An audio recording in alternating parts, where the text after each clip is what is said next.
Today's class is in Ilul Neshama of Tzvi Ben Ari HaKohen, and also Le'avdil for Refuah Shlema to our dear friend Reuven Sisl Ben Malka, Ruti Badalia, Noam Ben Tami, and Yaakov Ben Dina.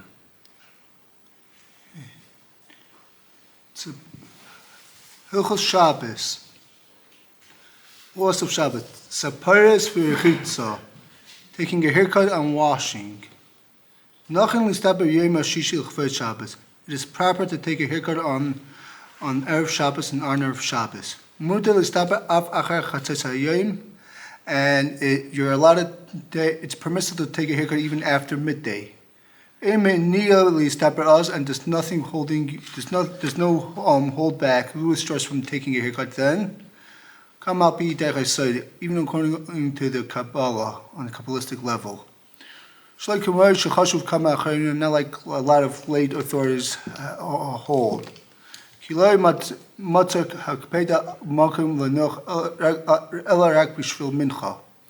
So you don't find any stringencies only in regards to davening mincha. And those who rely on the lenient views, according to the answers that's mentioned on this, they can also take a haircut after chatzos. It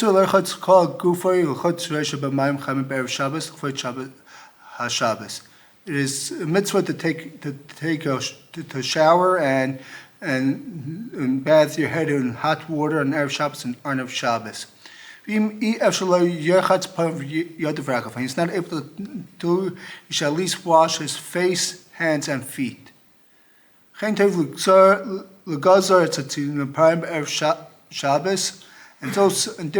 also good to cut your nails on Erev Shabbos.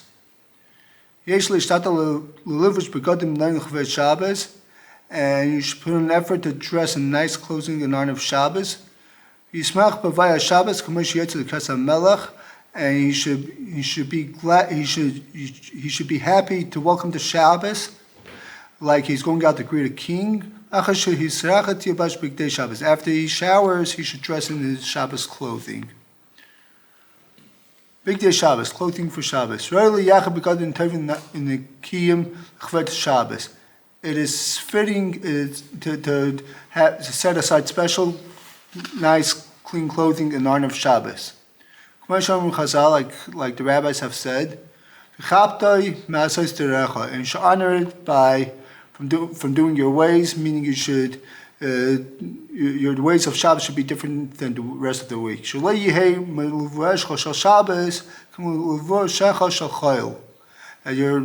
Your clothing on your Shabbos clothing shouldn't be the same as the clothing you wear during the week. But he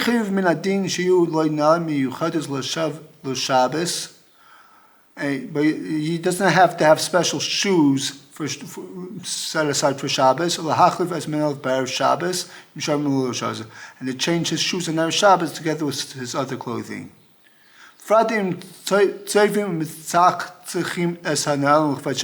Particularly if he shines and polishes his shoes in honor of Shabbos. Anyhow,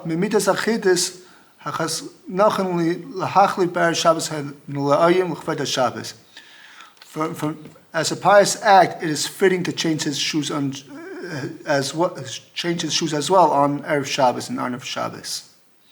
And no,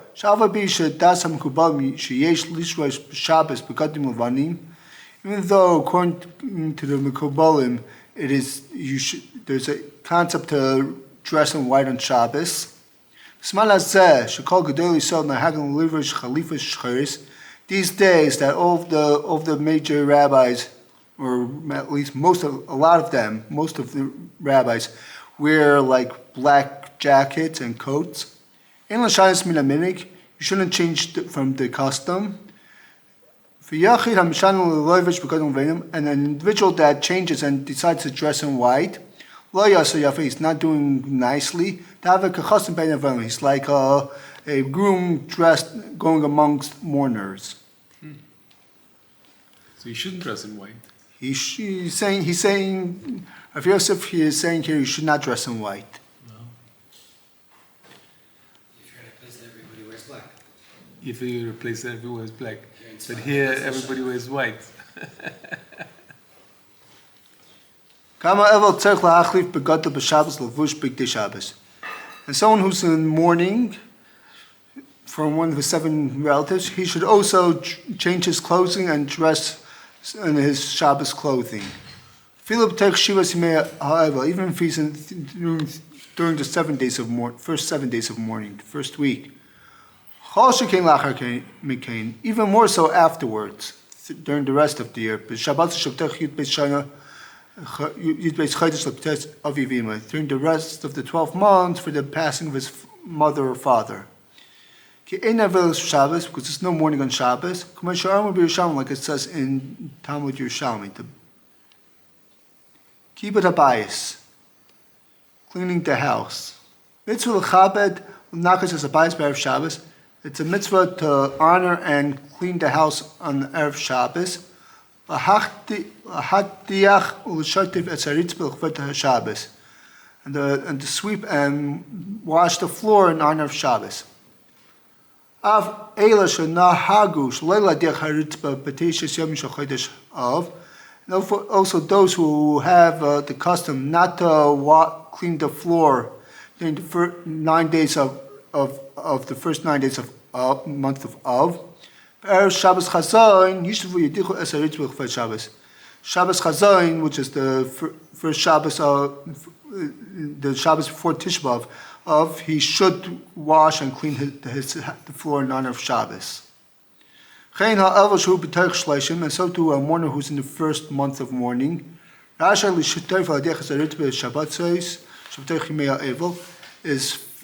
proper and fitting that he should clean the floor on Shabbos and within the days of mourning. Shabbos Makasa, in honor of the Shabbos queen, and on him will come blessings, good blessings. If he has spider webs in his house, it's good to get rid of them from the house before Shabbos. Nasnu Yirem Kasuv in Mishlei Shememis Biyadam Titafesh, that the spiders kill with grab with their hands. That these words Shememis Biyadam Titafesh is the Rosh Hashanah, the aquarium of Shabbos. Shabir Ha'achbish Kadam Shabbos, to hint to you that you should get rid of the spider webs before Shabbos. What's the Rosh Hashanah? Mamis biyadayim tesafesh. Tapesh. Mishlei 30, pasuk 28. Fias Suda. Eating a meal Erev Shabbos. Also, Erev Shabbos, it's forbidden to set a big meal on Erev Shabbos. That you're not used to doing so during the rest of the week. And the whole day is inclusive in this Isser. And a meal that he usually eats during the week. It's a mitzvah to stop from the Suda from 9th hour and on. That means if the day starts 6 o'clock, so from 3 o'clock and onward. So from the 9th hour. From Erev Shabbat, he's talking about the 9th hour? He's talking about there are two things. One thing is if you a big suit, a big meal, Yeah. that you shouldn't, that you're not used to doing during the week, that you don't have a set of fees, like you don't do that every day of the week, that you shouldn't do it. That's also a whole day, even in the morning. Whole day, right. The whole day. And a suda a meal that you usually have during the week, let's say you have lunch. Like lunch. So that you should finish by the 9th hour. Which is 3 o'clock, you said. If the day starts at 6. Even though the halacha is like Rabbi Yossi, that you eat until it gets dark. That you can't eat. that you can't eat until it gets dark. According to Rabbi Yosef, you even start like at the late hour. So that's particularly if like a certain particular situation to come up.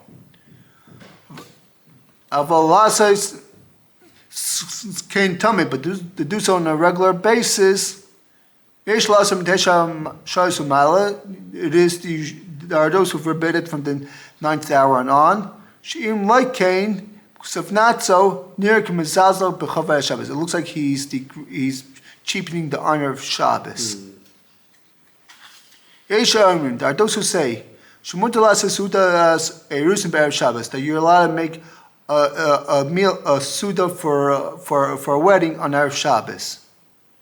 However, according to the Maran, to Rabbi Avadia Yosef, it's forbidden. Even if the wedding was on that day. Since he could have the meal on another day.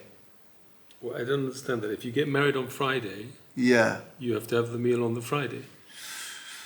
The Rabbi Avadia says that you shouldn't. Well, we're going to get here the next paragraph. You're allowed to get married without a suda on Erev Shabbos. And on Erev Shabbos to prepare the suda of the meal for Shabbos, meaning you have the meal on Shabbos at night. Of a meal of a pidyon haben shizman kavua. However, a brit milah and a pidyon haben, the redemption of a son, a firstborn son, that their times are set. Bris milah on the 8th day and pidyon haben after the completion of the first month. But the last is a suda be'erev Shabbos. So you can make the suda erev Shabbos. You can make the suda erev Shabbos.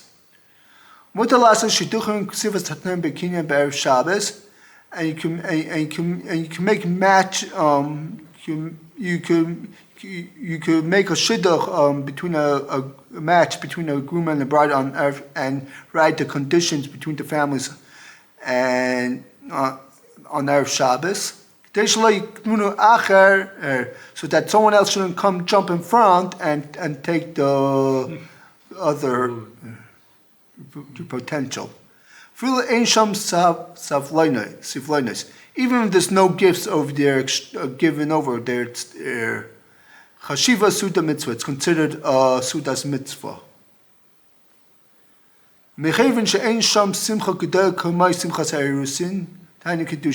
Since there's no simcha as big, there's no joy as big as the joy of an engagement.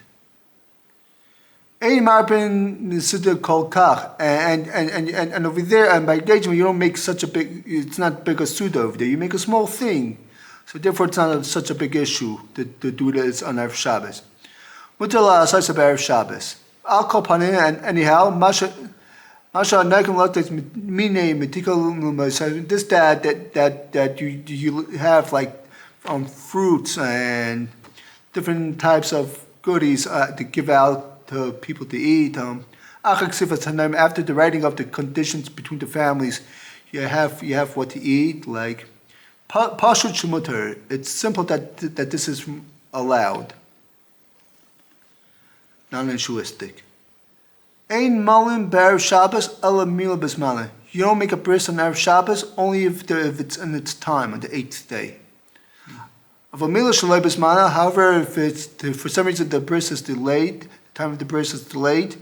Ein lamol b'yom shishi. You don't make the brit on Erev Shabbos. Avlei b'yom chamisha, not even on Thursday. Not even on Thursday. Yeah. What's the idea of that? So that in case of this, they shouldn't have to desecrate the Shabbos if a danger comes up as a result of the bris. As a day or two after the bris, something might come up, danger as a result of the brit, so you don't desecrate the Shabbos. So therefore, not even on Thursday. Unless if it's on time, then it's not an issue.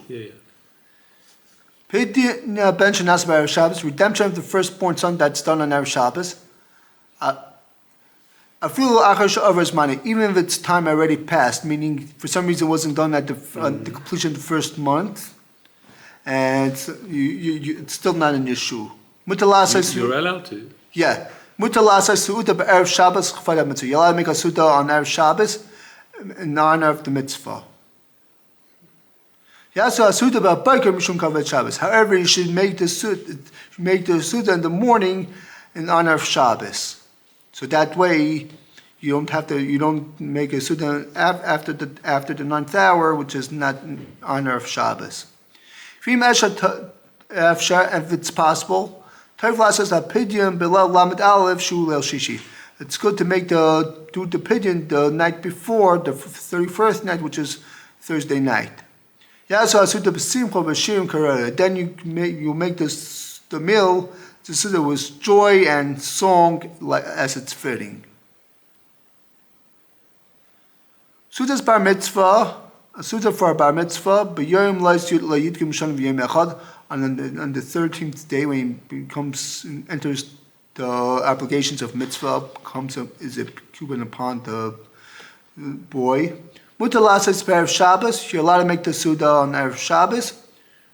And it's good that you should make the suda before midday. However, the siyum, to make a meal in order completion of a masechta, attractive Gemara, it's fitting that you should push it off until after Shabbos.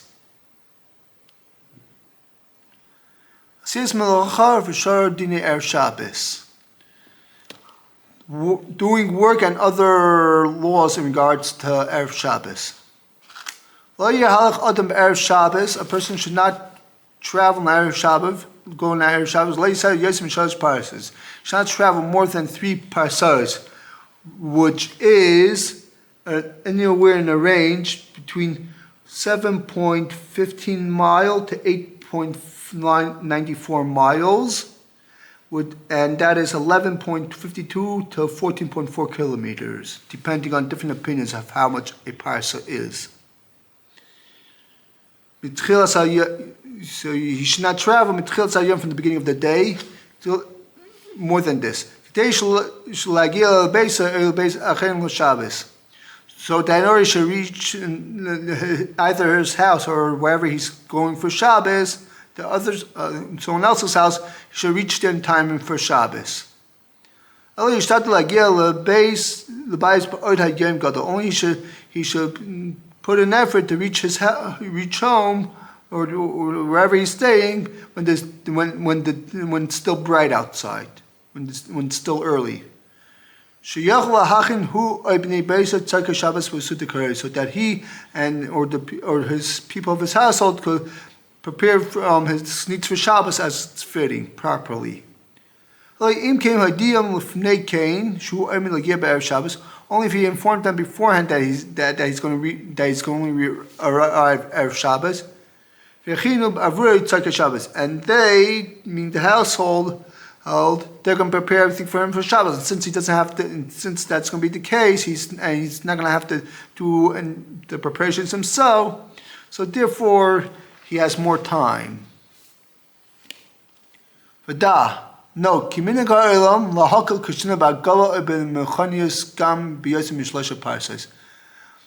the context of the world these days is to be lenient when it comes to traveling by either in a car vehicle or by train, to travel even more than 3 parsas. Because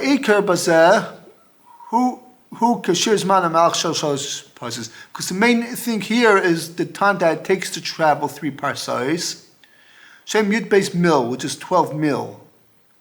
Chom mil, and each mil is Yud Ches Dakas, it's 18 minutes. Sachakol, Heim Shalosh Shalosh, Shloshim Sheish Dakas. That's that which totals of 3 hours and 36 minutes. That's the length of time. That takes length of time to travel 3 parsos. Right. And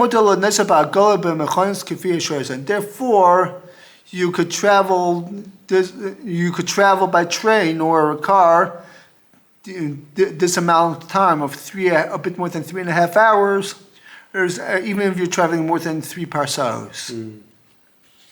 Because that was traveling by walking, presumably.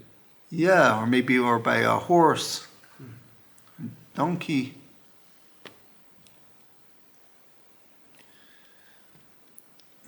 There are those who say that these days that if you travel, you should leave double the amount of time that it takes to travel. Meaning, if it takes 2.5 hours to travel, you should leave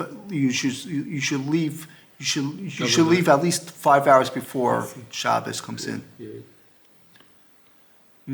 Especially you don't know traffic and all these different issues. You don't want to get stuck. So to give enough time, you should double the time it takes to travel. All this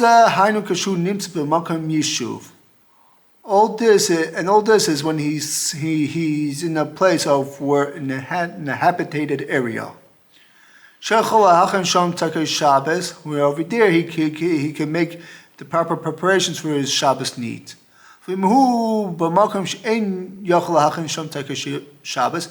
it's in an uninhabited area, in a place where he's not able to prepare his needs for Shabbos. It's good that he should travel. He should travel home. Maybe he'll have enough time to prepare his needs for Shabbos. Suppose if he doesn't travel because it's more than 3 parsos, and he will be stuck in a place of Shabbos. As his needs, he won't have Shabbos. Right. Even if he does have with him his sustenances for his Shabbos needs. If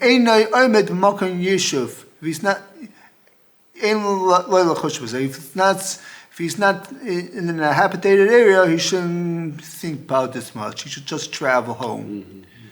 Even if he's not in the it's not for sure. Meaning he has maybe he isn't. Maybe it is in a habitated area, maybe not. If it's not like a well-known, established habitated area, he should just travel home. I feel kama parsos. He could travel even more than 3 parsos. He could travel many miles, however much it takes. I feel there's a limit. And depending on how much time it takes to travel and how when Shabbos comes in. Right, as long as he gets there before Shabbat. Right, like we said before, the double to the time of traveling. Also, lasas melacha b'erev Shabbos mitzman mincha katana u'mayla. It's forbidden to work on erev Shabbos from the time of mincha katana and above. Shu tesha shayos u'mechza b'shayos manis, which that is 9.5 hours in Shmanas Manis, meaning you take the day from when it gets light until dark, and you cut that up into 12 hours. If it's a long day, a short day, each portion of the 12 portions, that's considered an hour, even if it's more than 60 minutes or less than 60 minutes. And if it's 6 o'clock, you're saying that if it's 6 o'clock exactly, if the day starts 6 o'clock, then it's 3 because that's the exact hour. But if the day starts 6:30, it's not 2:30 because then the Shas Manis is longer. Or if the day starts 7 in the winter, then it's earlier because the Shas Manis is shorter time. Or portioned hours. And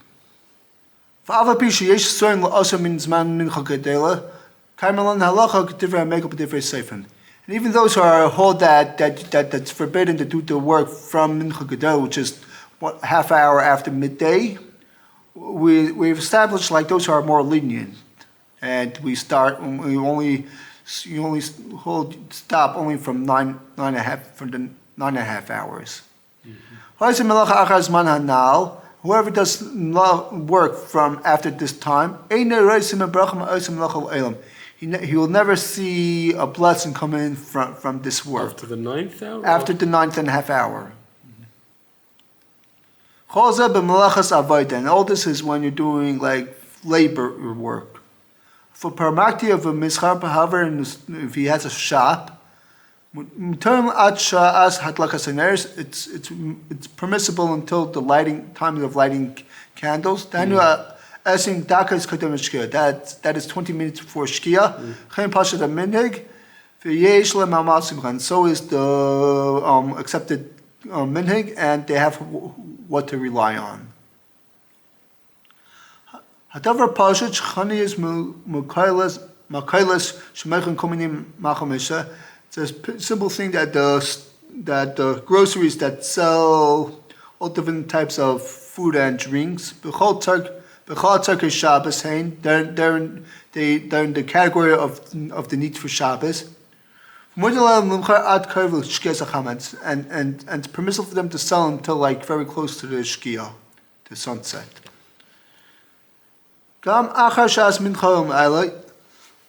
Even after the time of Mincha and above, as we said here, it's going on Mincha Katan, which is the 9.5 hour. It's permissible for him to fix his clothing and utensils for need of Shabbos, sharpen his knives, stitch anything that need a rip. That the rabbis did not forbid you to do any melacha in the last few hours before Shabbos, only if he's doing it for profit. And this is also in regards to fixing his friend's clothing or utensils. That he's doing it as a favor and he's not doing it as a job. And you're also allowed to write full letters.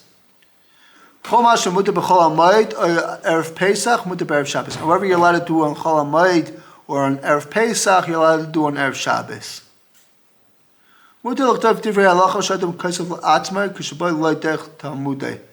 And a person's allowed to write. You're allowed to write divrei halacha when that person writes for himself. Notes that he writes for when he's learning Torah. He wants to make a note when he's learning. He's allowed to make a write. Because that's the work of heaven. But scribes who write for schar, for payment, that's their job. It's not fitting for them to write from mincha and onward. Mincha Gedula or? We established we're talking about mincha ketana. Ketana. Yeah, there are those who hold mincha gedula, but we've established that we hold like that. We go according to those who hold mincha ketana, which is the 9th hour. 9.5 hour. Right. Tainis asar b'tevis shechol b'yom shishi. The asar b'tevis, which is if it falls, the fast of asar b'tevis, if it falls out on Friday, Erev Shabbos, you're supposed to fast until the stars come out. Even though he's entering Shabbos as he fasts, which is usually now I think you're looking forward to. In this case, since it's a public fast day that the rabbis have established, then it's allowed. But if an individual person decides to fast, takes himself himself, for example, if it's the anniversary of the passing of his mother or father, he should daven Ma'ariv early, when it's still light outside. And then once he finishes Ma'ariv, he should make Kiddush and eat. And in the case of an individual fast, then he doesn't have to wait until night, until the 3 stars come out. It's a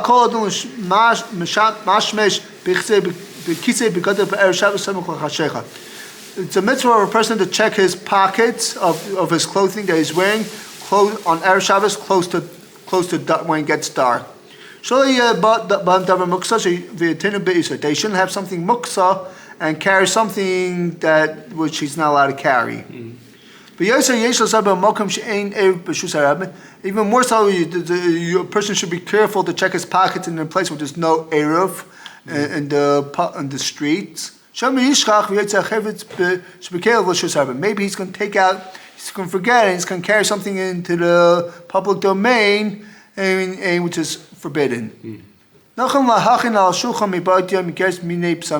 It's proper, it's fitting that they should prepare on his table when it's still day, different types of psamim.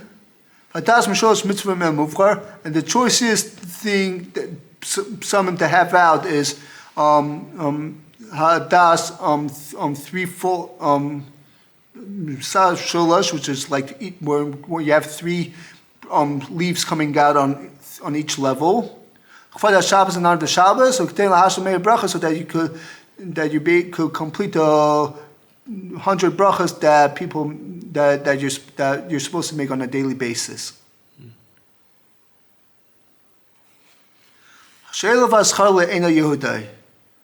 Borrowing and renting from a non-Jew.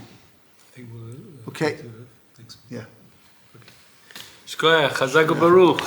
Chazak u'Baruch.